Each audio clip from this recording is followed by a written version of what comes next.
Sausio 13 įžymi data Lietuvos istorijoje yra labai svarbi mums visiems. Ne tik tais kaip tautai, ne tik tai kaip žmonė, bet asmeniškai. Aš ko puikiausiai dar prisimenu sausio 13-oje.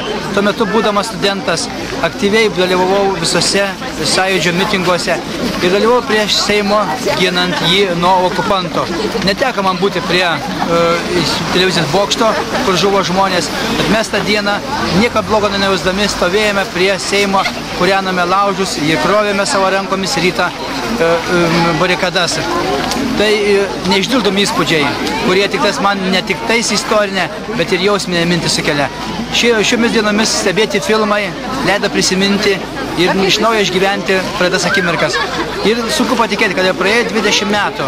Mes gyvename kitoje Lietuvoje ir dabar galbūt žmonės yra nusivylę, kad ne tokia Lietuva buvo, kokia jie norėjo. Bet vis tiek, tai yra mūsų Lietuva. Ir mes turime ją mylėti ir gerbti. Ir stengtis, kad būtų mums visiems gyventi geriau.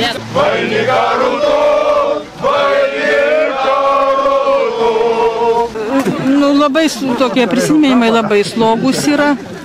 Žodžiu, didelę dalį buvau namuose, dėl to, kad aš dirbu ligoniniai ir po budėjimus reikia eiti, tai aš nelabai galėjau kažkur labai dalyvauti. Tik tai dalyvavau Tito Masiulio laidotuvėse. O sūnus mano tai buvo į Sitkūnus išvažiavęs, būtent tą naktį.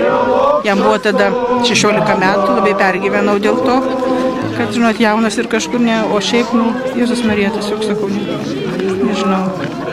Ir verkiau, ir meldžiausi, ir nemiegojom, ir, žodžiu, labai sunkus prisiminimai, labai. Dabar kaip žiūri visą laiką, tuos, ką rodė per šitas dienas visas, tai, žodžiu, visą laiką pilnos akys ašaro, negaliu ramiai žiūrėti.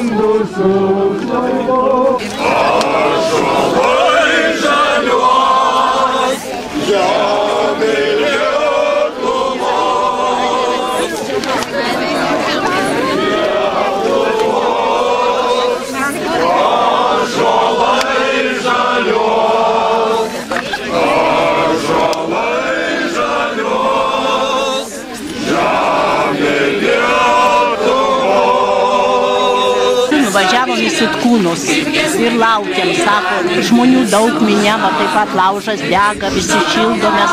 Jau, sako, atvažiuoja tankai, jau atvažiuoja į Sitkūnus. Visi tik tai įsigandę laukiam, kada čia tie tankai pasirodys. Kiti jau sako, jau Kaunas užimtas, jau ten Kauno radijas užimtas. Taip pralaukiam, prasidėjom per naktį beveik, bet taip ačiū Dievui ir nebeatvažiavo į tuos Sitkūnus tie tankai. Žmonės buvo baimė visi, įsigandę, bet ne taip baisu buvo kaip Vilniuje. Čia niekas nieko netraiškė, nežudė ir nebuvo tų tankų.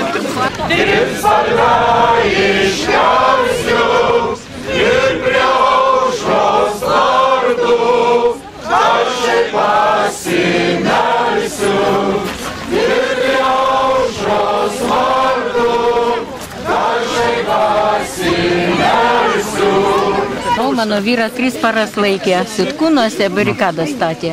Vyrino, nuvežė taip ir paliko. Ir paliko, tas tvoras statė, barikadą statė, o aš su vaikais verkiau namuose. 3 paras. Taip, bet to visai dalyvavai. Tai aš prie televizorių žiūrėjau. Kur ten su vyrinimo aparatai ir vyrino? Tai tas atramas visokas vyrino. Ir 3 parom išvežė. Ir aš nežinau, ar jis grįš ar negrįš, jau praneša tankai atvažiuoja ir viskas jau tiesiog įlim. Iš tikrųjų, baisiau buvo tiem, kurie liko namuose. Taip, nes jie nežinojo, kas darosi.